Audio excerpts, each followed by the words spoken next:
Hello and welcome to Celtic World, YouTube channel and podcast that celebrates the global appeal of the mighty Celtic de Glasgow.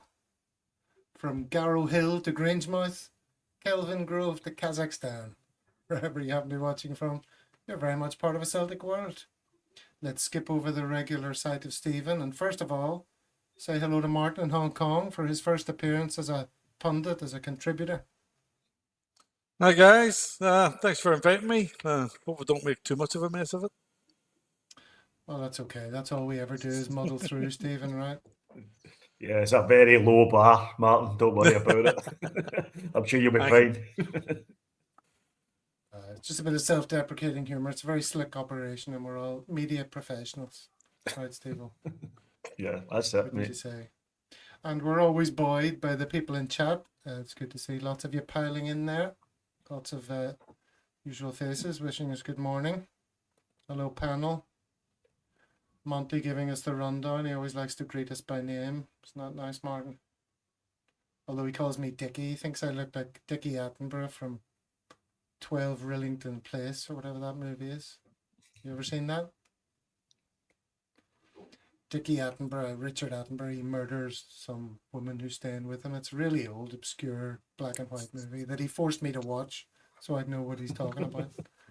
So that's why I'm called Dickie. No other reason, Stephen, right? Of a single one. There's David in Kabul, still in Afghanistan, checking in. And the aforementioned Monty saying hello. All right, so what are we here to talk about? Well, we're going to go through the Falkirk game a little bit. Not like the whole thing because it was Friday, so it's been done to death. But we'll just talk about the goals and what we learned maybe from the game, and how that can lead us into the qualifiers. Obviously, our next game. So, did we see anything in that game that makes us think that we've got reasons for optimism in how we approach Kairat? And a little bit of Celtic socials. How does that grab you? You excited? Can't wait to get going. I'll do it a bit. Well, what an enthusiastic response. All right. Well, we'll start with this. This is the thumbnail for the show. Kelpies. Now Kairat. Martin, as a fella from Belfast, do you get the Kelpies reference? No, don't. Stephen, you can explain that while my dogs bark. Yeah, there's a famous statue, sculptor, very large sculptor, not far from Falkirk. It's called the Kelpies, and it's two what are legendary mythical water creatures. They were shapeshifters, and they were able to take the form of horses. And as legend has it, they would take the form of a horse, encourage a rider, unsuspecting rider, to get on it, and then ride them to their death down in the watery depths. So there you go. I was actually there a couple of months ago. Got my picture taken at the Kelpies. It's very impressive when you see it from the road and then up close. It's a really cracking piece of sculpture. But did you see those pictures I had up just now? Different forms. It's all lit up at night and different colours. Yeah, they're really very cool. striking. Yeah. I've just been to the Falkirk Wheel. That's my only. Well, that's just up the road. You can actually walk from the Kelpies to the Falkirk Wheel. It takes you about an hour to walk along the Fourth Clyde Canal, but it's not that far. Well, I've got to say, Stephen, that's a fantastic answer, considering I didn't warn you. You were going to be put on the spot. So, well, if I hadn't just been there and been to the visitor centre and read all about it, I might have been a little bit off the mark. But there you go. See a few comments coming in about that. Monty's ridden a few horses, he says. Can always trust Monty to lower the tone. Here we are talking about art. Very good. All right. So that's the Kelpie. So then on with this game. We did scalp Falkirk, right? So let's deal with that first of all. Here's the first goal. A nod on for Dyson from KT, Martin. Ball chipped up, you mind this? Yeah, it's good to see him getting getting a good cross in. Get his confidence up now that he's back. I think at the first game, I was at the game St Mirren. Took my daughter there for her first ever Celtic game, and he was playing on the wing, and then he just a lot of maybe 10, 20-yard passes to Maeda along the edge.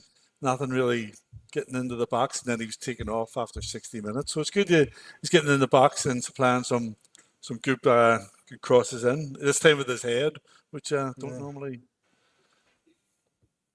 Yeah, it's good we nod down, and then Dyson gets in. Oh, that's the. I sort of took these from highlights reels, and Celtic's unique angle. Isn't that what it's called? They're all a bit blurry though. And then Dyson's there to get off the mark. Are you pleased to see that, Stephen? Yeah, good goal. It was I think that's Tierney's second assist in 3 games. So that's really good for the left back, and just shows you what he brings to the team. There was a really good just before he got his head on that. It was a cracking chip to the back post from Callum McGregor, who really has that in his arsenal. It was put it right on his head, and then Dyson doing what Dyson does, just gets into the box, uses his speed and puts it away. So that's maybe what we're missing with Dyson not playing at centre forward.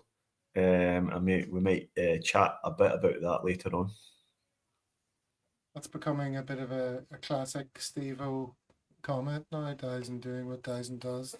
Rio doing Rio things. That Who have you been talking that to comment, recently? it was just out, and then I realised I said that last week, so I must be more original with my patter. It just goes to show you, Martin, how unprofessional we are on here. That's okay. A bit of recycling, know what I mean? That's it. So there's the picture that we used on the thumbnail. You gotta love those pictures from the goal like that. They always give you some different perspective, reactions to the faces of the defenders and everything. All right then, and then the second goal, Alistair Johnson, Stephen. Now we talked about him, didn't we, at the start of the season when we said, who should we be emotionally prepared to lose at the end of this season? We said at the start of the last season. And we sort of agreed that AJ's not long for Celtic Park. He's doing so well internationally and everything. He's quite a high profile sort of guy. He's always been interviewed. But thankfully that hasn't been any of the chat. And we certainly don't want to lose him. No, there's been no chat at all about him going. To be fair, he didn't have a great end to the season last year. But he seems to have hit the ground running straight off the mark this season. I know he had a busy summer, didn't have much of a close season, which is something we might have to take into account later on in the year. And he also got married over the summer, I believe. So he's obviously quite settled at Celtic. He clearly likes playing for the club. And it might be one of those players that just doesn't want to go and just finds his place and just wants to stay here. Whether our esteemed PLC board see it like that, if some club comes along and offers £20 million for him, then that's a different matter. But he does seem to be very settled, and I'm glad there's not been any talk of him leaving. Good goal too, Martin, wasn't it? Yeah, he took it well. Yeah, he took it well. Good to see him back. Yeah, last year he played during the summer, and then he did look tired coming up to the end of this year. I remember there was a couple of off games for him. He wasn't getting up as much as he was. But yeah, it was a bit of a damp squib the end of the season for him as well. But yeah, he's at the club and he seems to be enjoying it. But yeah, as you say, everybody's got their price in this squad. So yeah, it could be anybody leaves at any moment. But like last year we had Kugo out of nowhere. I think he jumped up and left. So yeah, if the money's good, they'll drift off. But hopefully we'll keep him quiet for a bit longer and get another season or two out of him. Definitely. And we talk about people leaving, but also people joining, and people joining the Celtic world. Monty here is looking for a bit more detail. And Monty famously isn't a big fan of the CSC episodes, which caused a bit of a rift a while back. But that would explain who you are. So I assume all our loyal fans watch every episode and drink in every word. You want to tell us a little bit about who you are and how come you get to be here with us? Sure. I'm in Hong Kong at the moment. I've been out here for 20 years teaching. So the first day I arrived here, straight to the Celtic Supporters Club. They were playing Manchester United and the Champions League night. So 4 o'clock in the morning kickoff. So I was still jet lagged when I arrived. So I was happy enough to watch that. But yeah, it's a long time, loads of players, 20 seasons to go through. So yeah, and Hong Kong's a bit of people come and people go. I've seen like 3 or 4 different iterations of the club, different people coming in and leaving. So I'm sure a lot of people back in Glasgow and all around the world have been through Hong Kong, have met up with us and had a good time. Hong Kong, great city for to watch the football.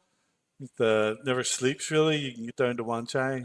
Well, especially at the weekend, you can go right through the whole weekend without any of the bars and restaurants closing. So yeah, I've had a great time out here, and yeah, and then as the old boys were leaving or retiring, I jumped on, took over the running of the club, mostly just updating Facebook and letting people know where the games are on. The last maybe 3 or 4 years, we've been on the west side of the island, watching Celtic over there in Forbes 36 in Kennedy Town. So yeah, and then recently we've got an influx of new fans, a lot of new teachers coming in after the COVID restrictions closed, and people starting to wind their way back to Hong Kong. So we're starting to pick up a wee bit, having good crack at the weekend. Yeah.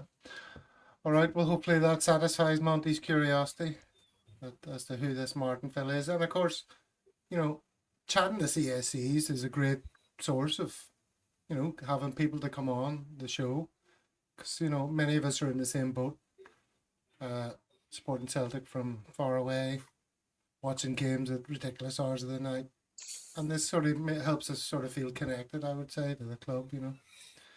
Having these chats, because I got nobody to talk to about Celtic here. At least you've got a few people at your CSC, Martin. And yeah, Stephen's probably barred from Sydney for being so miserable. Yeah, barred. Yeah. Completely barred. That's I haven't been down yet this year. It's they had the kick-off times have just been so abominable for us here recently. Almost all the last season, there's hardly any games at a decent kick-off time. So I'll wait and see the next one that's on a Saturday night at a decent time. I might head on down there. Okay, heading on down brings us on nicely to the third goal. Stephen Dano, as he's known, apparently, according to AJ. No, is he?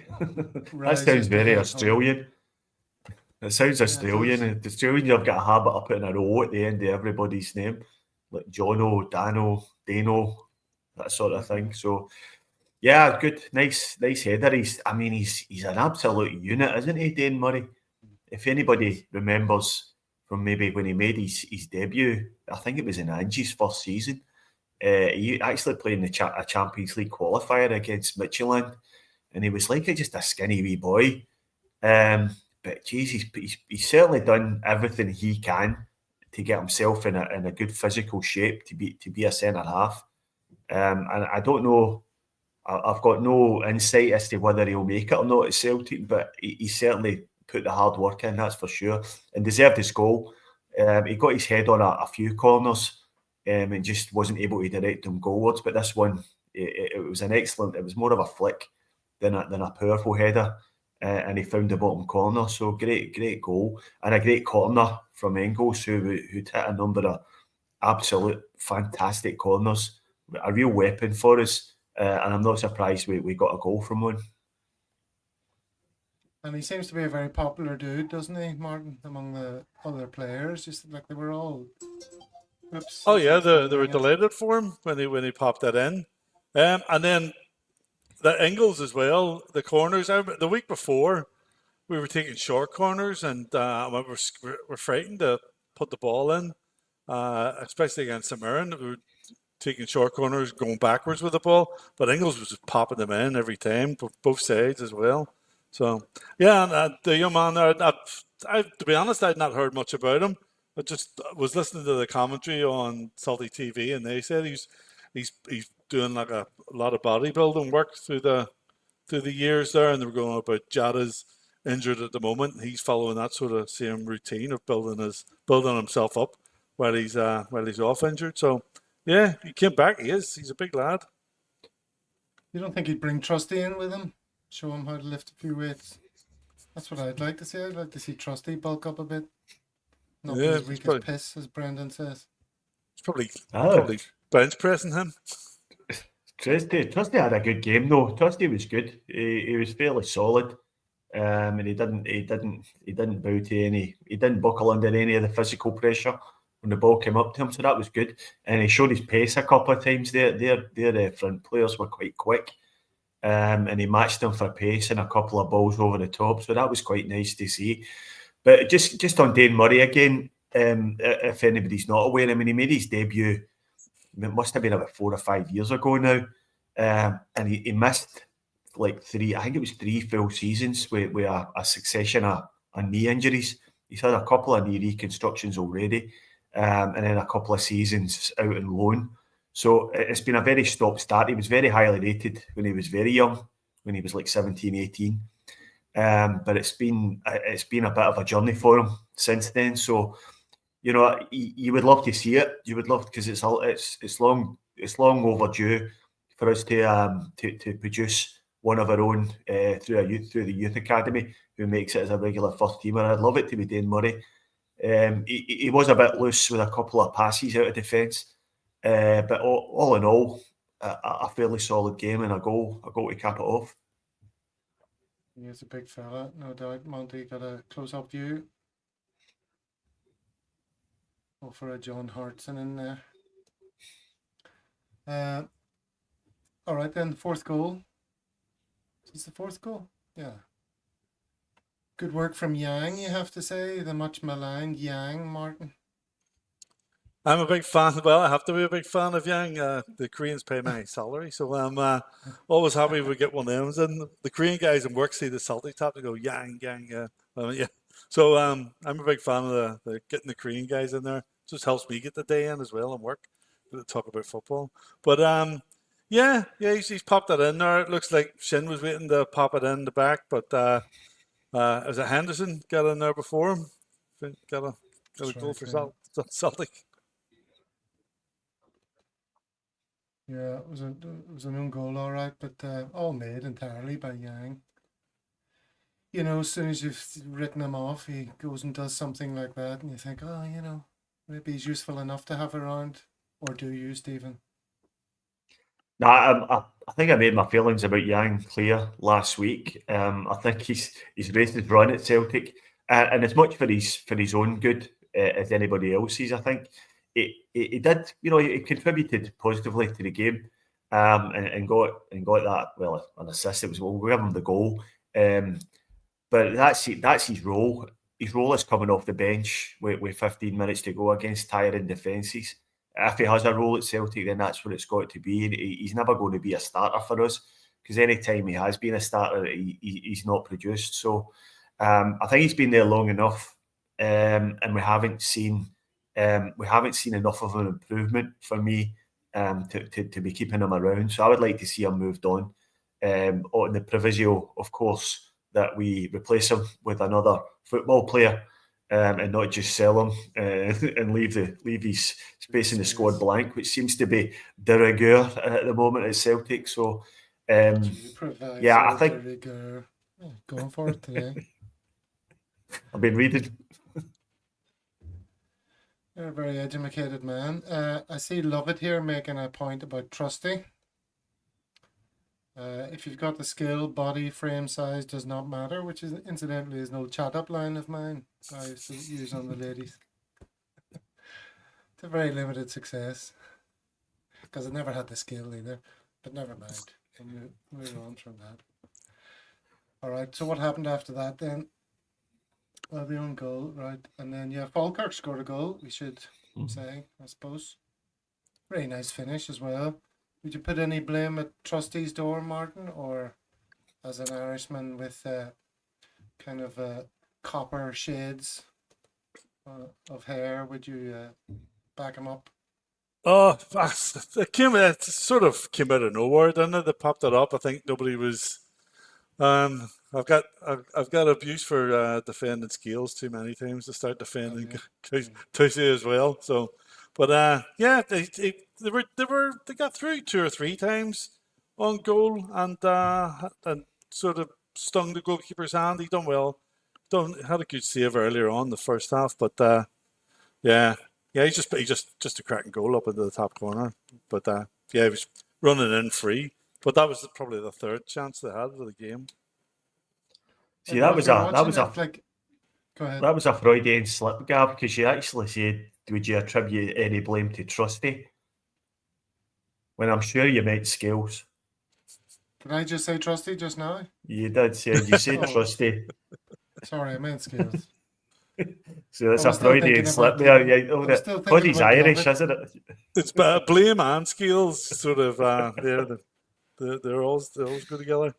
Yeah. For what it's worth, I wouldn't really blame Scales for that. He shut the man down. He just sort of held his position, and the guy just hit a worldie of a shot. So I don't think you could maybe say he should have maybe engaged him a little bit quicker, but I don't think that would have been valid. And it's just a cracking finish. Well, just as the guy went to take the shot, Scales took a step forward with his left foot there, and the shot went like the other side of his body. Yeah. So I mean, he didn't sort of sell himself, and the guy reacted to it, but that's just sort of how it worked out. He did take an unfortunate step away from the danger zone. Was a cracking goal though. It was a great hit. What a hit, they would say. Alrighty then. Let me see if I've got any more pictures of the game. No more pictures of the actual match. Did you watch it down the CSC, Martin? No. It was like a 4 o'clock in the morning kickoff. So done the replay then. Yeah, I watched the replay the next day. The weather in Hong Kong has been tragic all week, so we've had a lot of time to sit around the house. So I had that on while I was pottering about the house. So yeah, got to see. Don't normally watch a full 90 minutes of a 3 o'clock in the morning kickoff, especially early rounds of the League Cup. But it's been it was a quiet weekend, so I got a good time to watch it. Yeah, brutal kickoff times. I mean, I'd only get up at that time for the Champions League, really. And even then, sometimes I'll just cone of silence it, as they call it. Like we have an American show on a Wednesday where like North American-based Celtic fans all talk about how they watch the game. And they are always doing the cone of silence. The phone is off, so they don't listen to anyone talking to them for the first few hours of the day until they find time to watch the game. We have to do that as well, don't we? Do you find yourself doing that? Yeah, but it's easy enough out here. There's not a lot of as long as not a lot of Celtic fans that you bump into on your way around. So it's yeah, but the phones, yeah. If you wake up and there's like 50 messages on one of the Celtic chats, it's been a bad defeat or an amazing win. But yeah, you're better off not looking. Okay, so individual performances. I've got like 4 players I thought we'd talk about briefly. I think we maybe covered at least 2 of them. The first of which is AJ. Is there anything else you want to say about him and his position in our starting back 4 that's coming in for a lot of praise, Stephen? No, I mean, there was a point made earlier in the comments there that the fullback positions now are the strongest we've had in years. I can't remember a better fullback pairing than Alistair Johnson and Kieran Tierney. So, in providing the two of them stay fit this year, I think we'll be sorted there. I'm actually not too worried about any time Anthony Ralston has to come into the team either, because he never really let us down, especially at the back end of last year. Obviously, we need a backup left back. I don't think Scales is a viable option as the backup left back, but I really hope that one arrives before the end of the window. But Alistair Johnson was brilliant. He was great, and he's a very consistent performer for us. Certainly is. Yeah, if he stays fit, he's going to be on. He's going to be on every week. Yeah. Yeah. You would think so in most games anyway. Then the second one was Dane Murray. Alistair Johnson here is being quoted. Dane's a great lad. He trains unbelievably hard. He's super talented. We probably would have seen more from him at an earlier stage if it hadn't been for some of the injuries he's picked up. I've seen how much work he puts in behind the scenes in terms of his recoveries. He never complains. He's just really a top footballer, both for Celtic and hopefully Scotland in the future. Yeah, he's sort of drifted in and out of our consciousness, hasn't he? I wonder if this is really him making a play for it. You know, a permanent position, Martin. Yeah, I hope so. He seems to have the talent there. He was getting in amongst it. It was a bit of a low-level game for him to come in, so it was good. He got a good run out. Yeah, if he could kick on, hopefully. There's definitely room for a player like that. And then Arnie Engels. He's getting a lot of plaudits for his not just his set pieces, you know, the free kick that hit the woodwork, corners we scored from, at least one of them, right? But also he just seemed to be sort of showing like a sense of purpose, Stephen, and you know, urgency that a lot of people thought was maybe missing from him at times last season. He looks like he wants to influence. Yeah, I thought he was exceptionally good, Engels. Now, unfortunately, there is a subsection of the Celtic support that have already made their mind up about him, much the same as that the Adam Ida situation we discussed last week. Some people will say he had a bad game no matter what. And I did see a few people on social media saying that Engels was crap and all he did was set pieces. And that's just nonsense. I thought he was excellent. His all-round play, the way he affected the game. And he was very unlucky with the free kick. And I think if that, you know, perception is everything.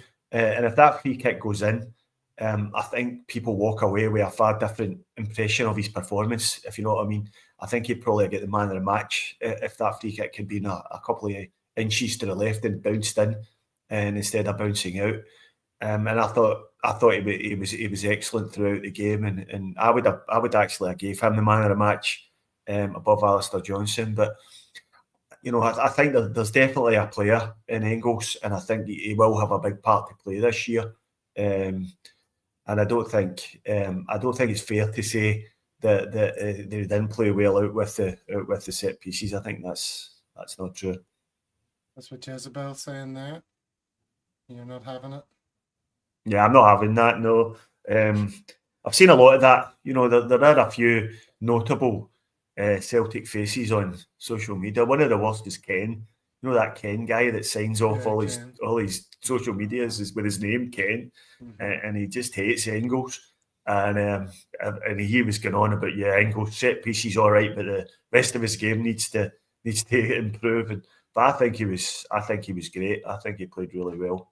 I think he will have a big part to play this year. And he's caught. I mean, you can't take away from the fact that his corners are an absolute weapon for us. And we've seen in the first two games of the season how we've missed that. Negrin's been on corners and a couple of others, and we just don't have the same. They don't have the same effect as Engels corners. And he puts a fantastic delivery in there. The corners and free kicks are a very important part of the game as well. I mean, as you say, you can't absolutely just rule those out, right, Martin? Yeah, it's hard to see. Well, we were out here, we're a bit further away from all the media coverage and a lot of the online media, but I was surprised when there was a lot of negative talk around his game. I thought he came in, when he first came in, he was, look, we got a good replacement for I forget the guy that left, but he ran the show and he was good. He popped some good goals in. He started off, he's getting a bit of a run out against Falkirk and he's done well. Yeah, I mean, I think the criticism is that, well, you said he ran the show. There's lots of times when he doesn't run the show. He's just sort of, as Lovett is suggesting here, in and out of games. But I mean, if he can this season sort of impose himself and dominate a bit more, then it's only to our benefit. It's going to be fantastic. One would hope. Oh, by the way, that was glasgowceltic. I don't know if you noticed that, Stephen, but that's the guy who commented beneath this. Engel spent about 70 minutes actively showing and asking for the ball last night, making good runs into space and delivering quality set pieces. Last night wasn't a game for the critics to hang their agenda on. He was great. It's pretty much sums up our conversation. Now, what about this guy? Sinisalo got a game, much to everyone's delight. That was being called for, wasn't it? From left, right, and centre, Martin. And he got a chance to show himself. Yeah, he must be the most popular reserve goalkeeper in the history, in our history. Like, I've been hearing a lot about him. I've not seen many reserve games, so I didn't know where it was all coming from. Didn't see much of the pre-season because I was travelling. But yeah, big noises around him. Like, I think maybe some people would have preferred him on for the last few games last season after Schmeichel got injured. But yeah, he's done pretty well. He looked well up for it. Can't blame him for the goal. It was put in the top corner. So yeah, and he did get his hand on to a couple of other raspers that were sent in. Yeah, Rocky Raspers. What's a Rocky Rasper, Martin? Is that a chocolate bar? It's a nice lolly. Do you remember picking Porky? Oh, no, I don't remember that. Polly Pineapple and all. Is that not a nice lolly you recognise from back home? JR's was my time. All right. So Sinisalo, yeah. I know my role, but whenever I get the call, I'm going to do my best. I think people are just excited that he could be like the long-term goalkeeper for Celtic, for a good period of time. And he hasn't put a foot wrong, Stephen, has he? No, he was excellent again. And I do think, just going back to the tail end of last season when Schmeichel picked up the injury, I think it was a mistake to bring Schmeichel back for the cup final.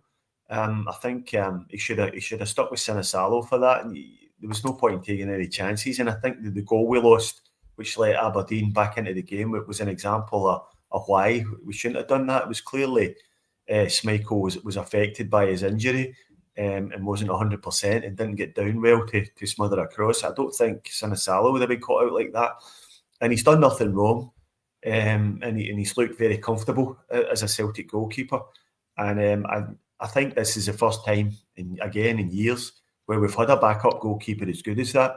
In previous years it's been the likes of Scott Bain. It's been the backup goalkeeper, so not someone you could depend on. But I think Schmeichel will play more often than not this season, simply for the fact that this is his last year, unless his form deteriorates dramatically.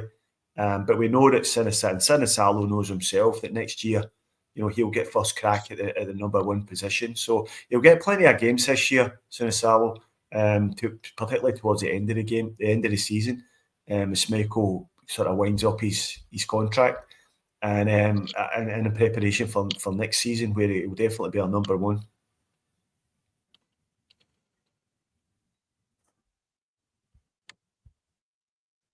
Oh, you're on mute, Gav. Sorry, flipping dogs here. You definitely think he'll be our number one next year? You don't think Schmeichel will squeeze another year out of it? Nah, I don't think so. I don't think he'll be offered another year, to be honest. I think the plan will be. I think the plan always was one more year. It was 1 year with the possibility of a second. I think that'll take him up to being about 40. And I don't know if he stays around.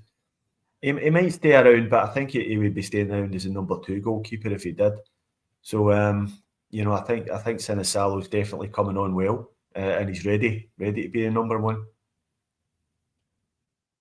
Okay, all right. So, are we ready for the big game that's coming up, Martin? That's the question. What did you learn from Falkirk and the way we played? And some of the comments here are sort of touching on the speed of play and things like that.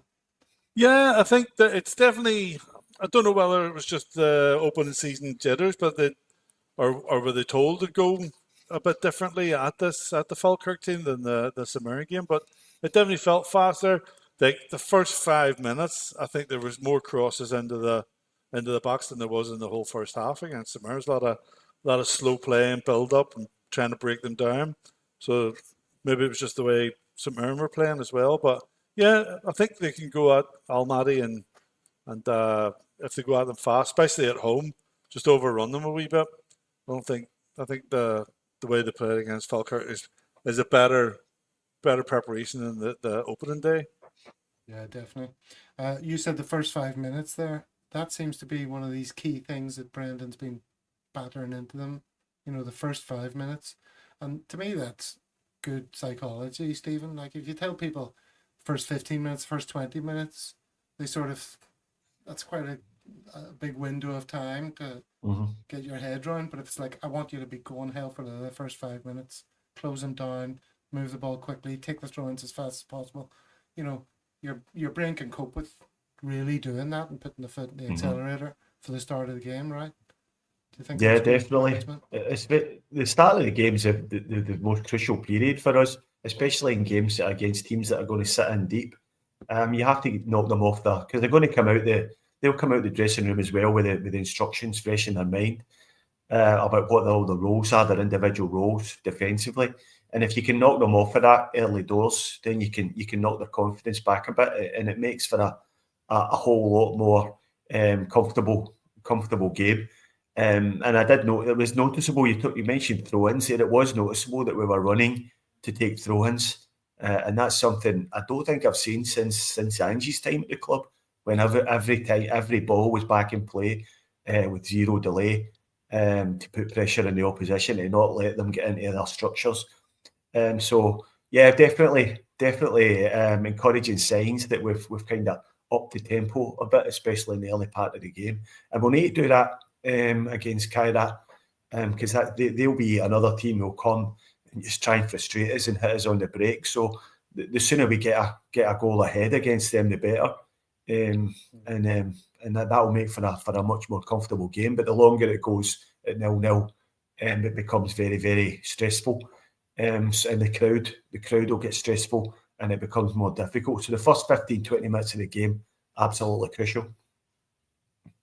Yeah, I know it's going to be exciting. Looking forward to it.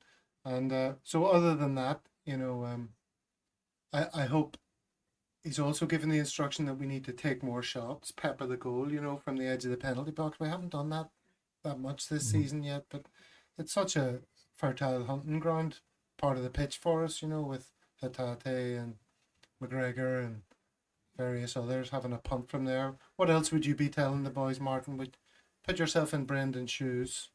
Very expensive shoes. I'm sure you can afford. But tell us what you'd be telling the players. I couldn't afford his house up in Cushendall, but he'd be wasn't it? I think Rio got a goal like that against Aberdeen there during last week. So yeah, it's those players that they can definitely pop it in, and they're playing against the team that we on paper we should be able to get up and have a few patch shots. They might hold back, but then yeah, the longer distance shots might come in.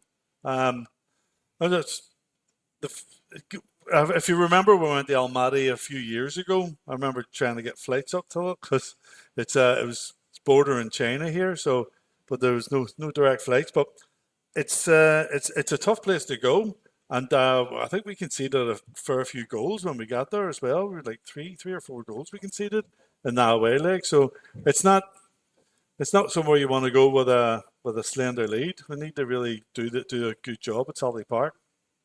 Absolutely. Yeah, that's all the talk. So who are we putting out to do that job, Stephen? I've got a team here. Let's use this to stimulate the conversation. This is from the Celtic Boys website. Predicted lineup.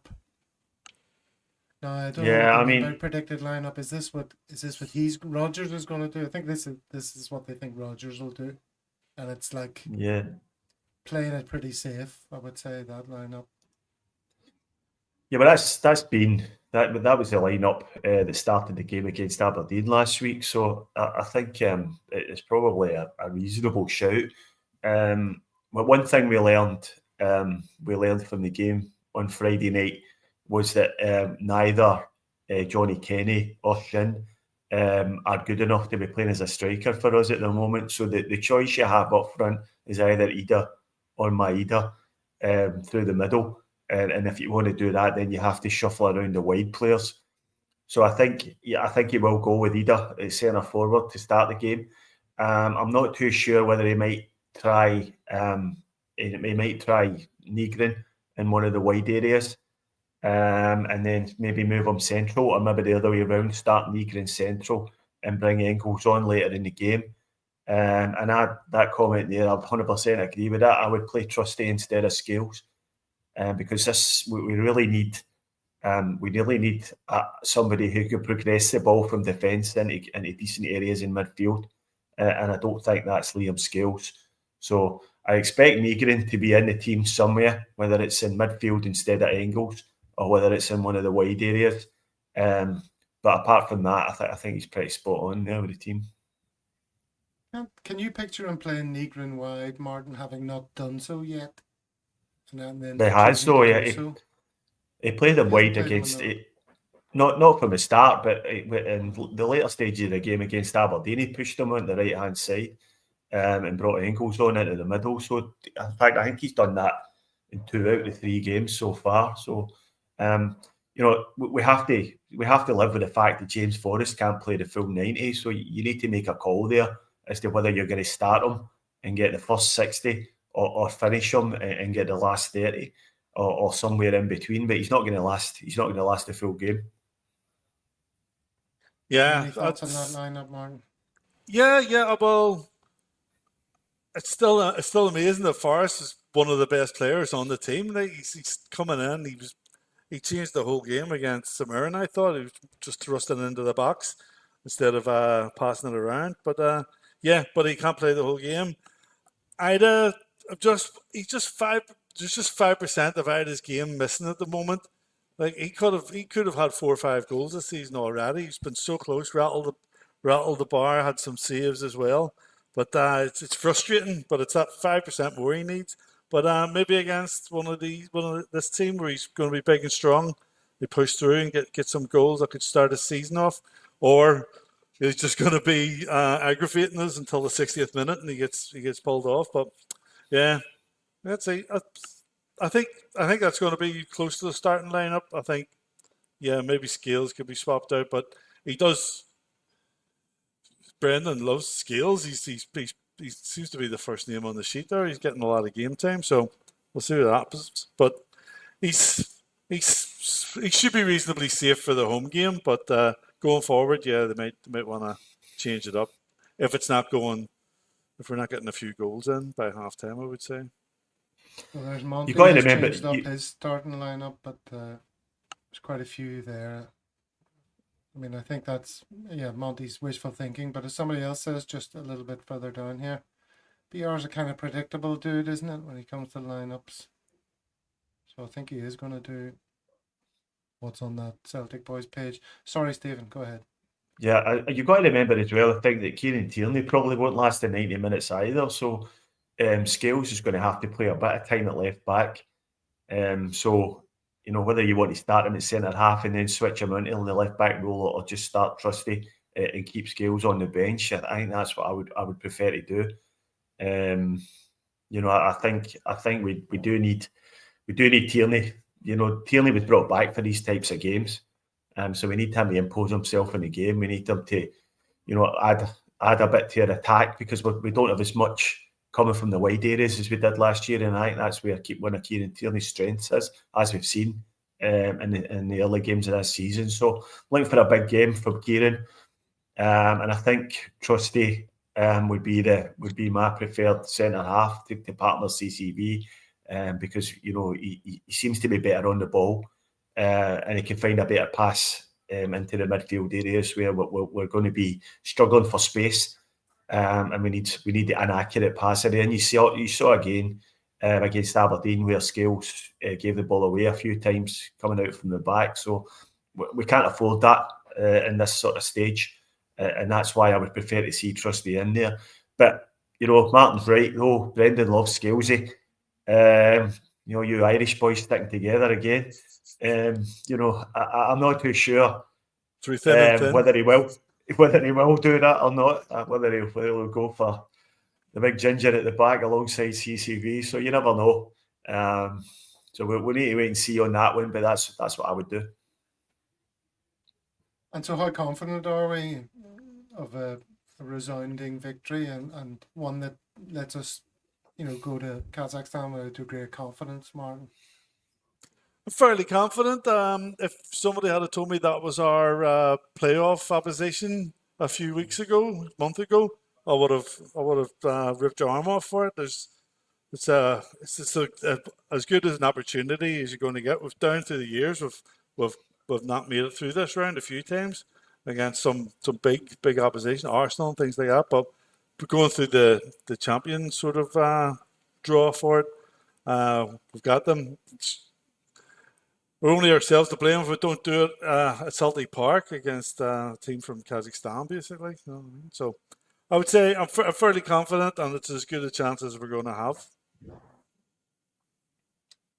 Stephen, you're being pulled up for your racism there. I know you're a virulent anti-racist, so I'll give you a right to reply there for your.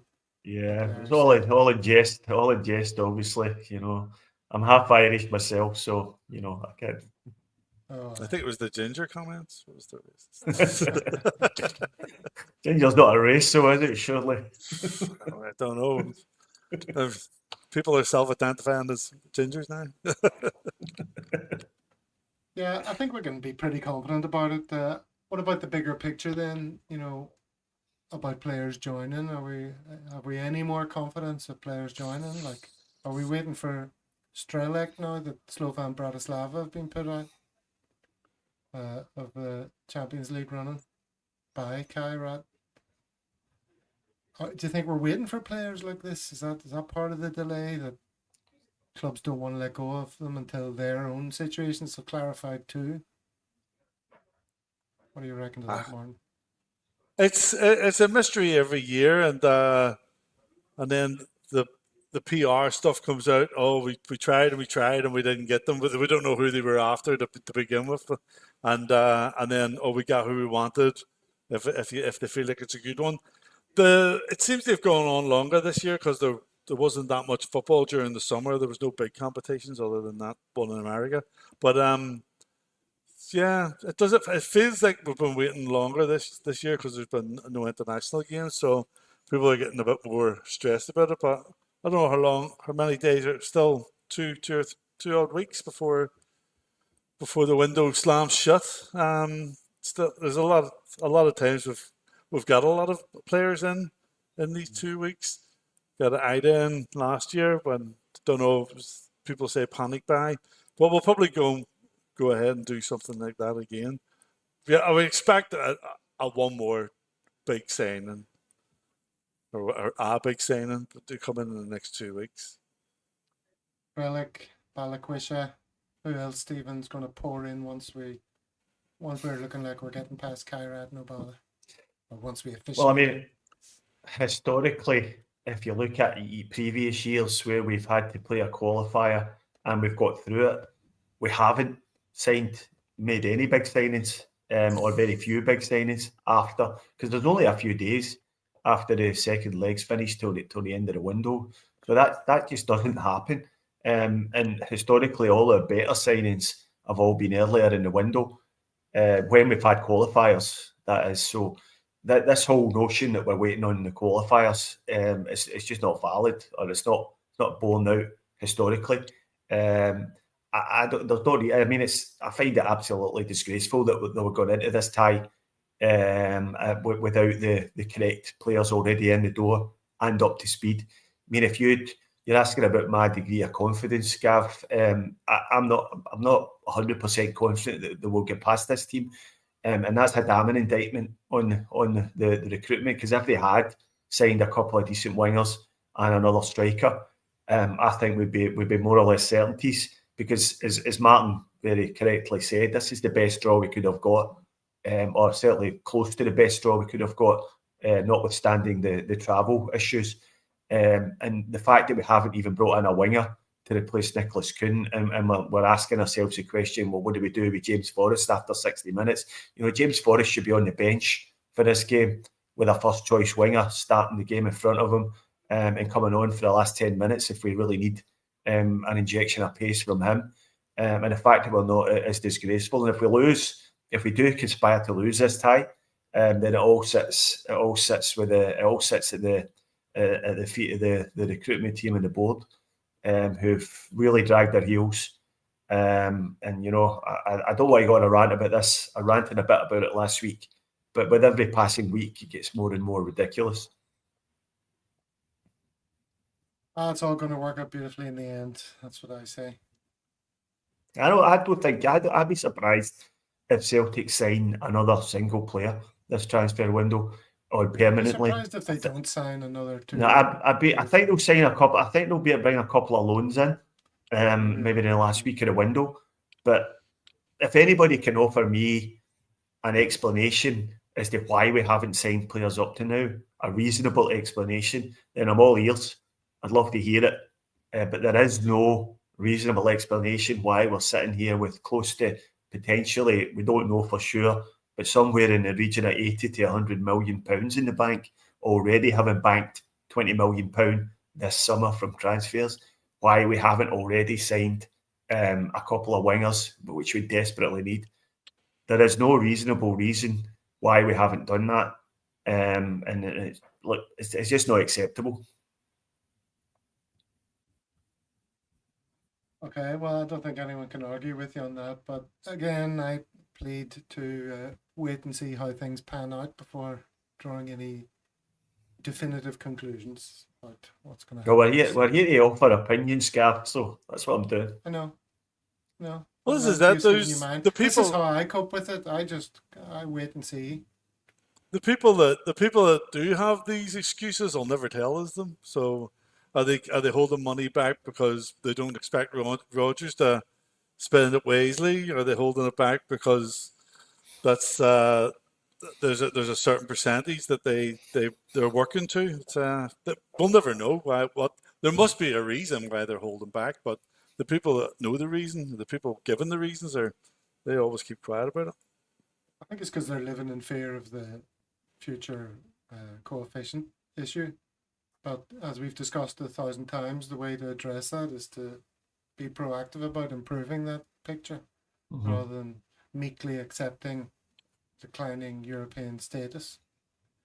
Anyway, without depressing ourselves too much, let's move on to some Celtic socials, some wee things that have happened over the past few days.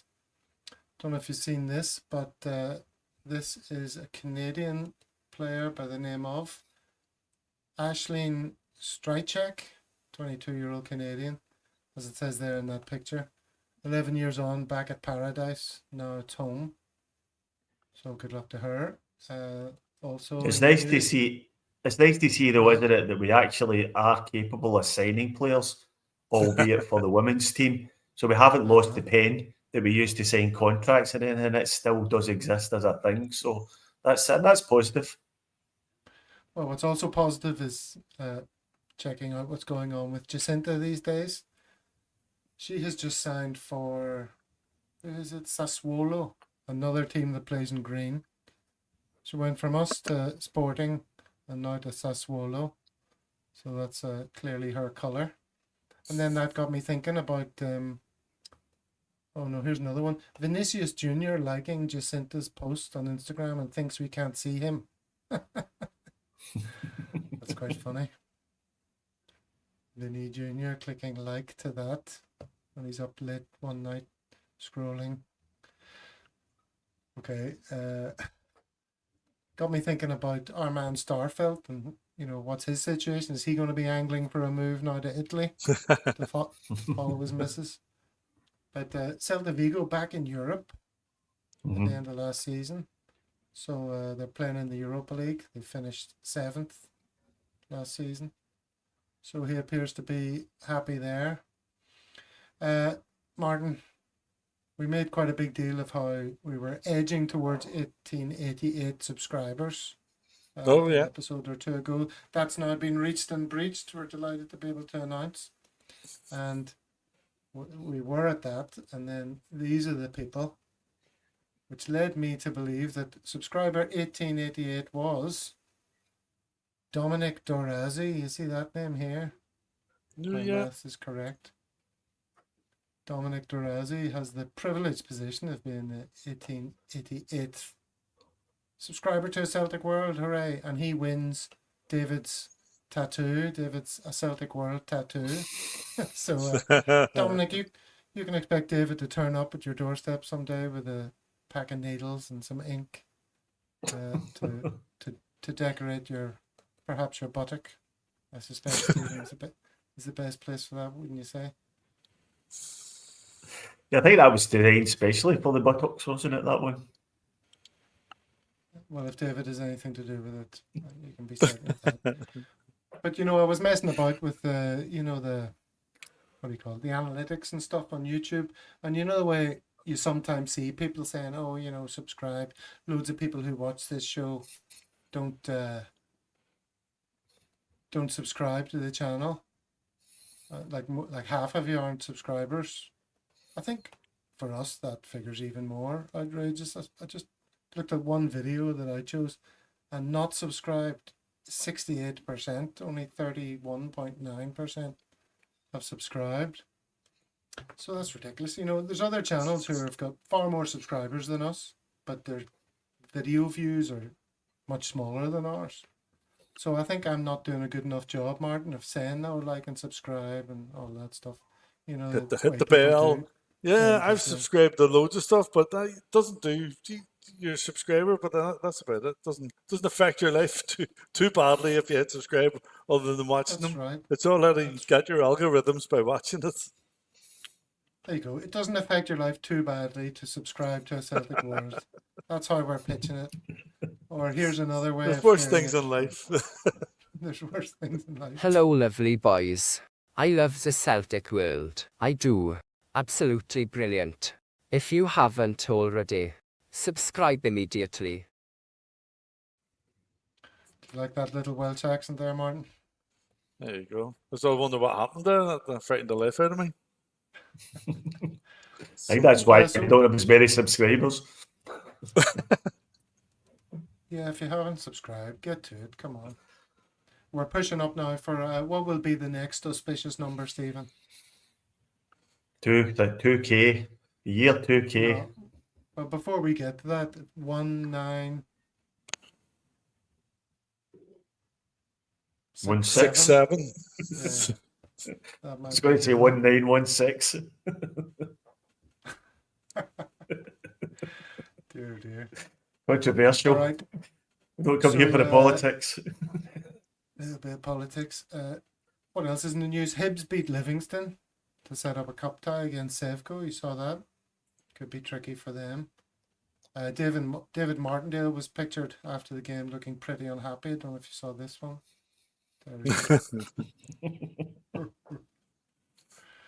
Region. Oh, and such hilarity brings us to the end of the show, Martin. God, time flies. That's an hour already. Oof. Just flew by, right? That's it. I don't know what else I would have done with that hour.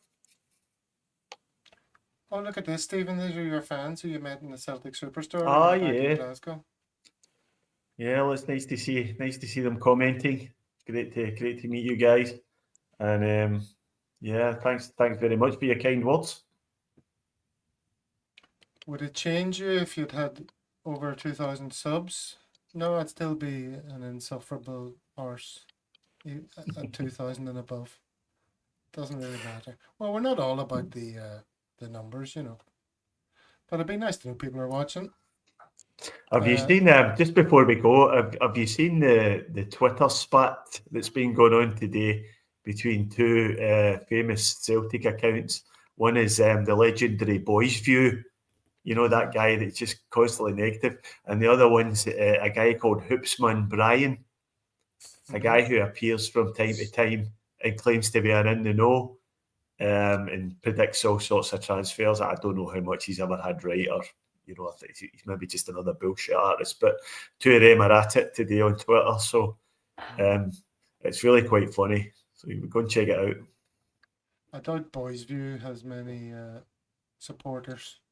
He seems to have warmed everyone up.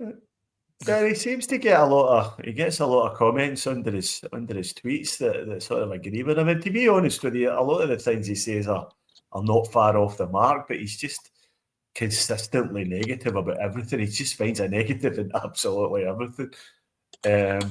And this guy Hoopsman Brian, he's got a bit of a cult following, I think. So it's been quite. I've been watching it unfolding today. Very good. Well, we can all dash off and enjoy a bit of a Twitter spat. All right, lads. Thanks as always to everyone in the chat. It's not the same without you. The people in the chat, Martin, we like to say are just as important as the faces that appear on the show. If not more. As you can see, there's plenty of good opinions in there, and quite a few tangents people go off on. Like all you have to do is mention. I'm surprised they didn't do one of nice lollies today. Like you mentioned sausages or something, or EastEnders or anything, and they'll be talking about that for the rest of the show. You can just ignore the rest of the comments. We can talk amongst ourselves.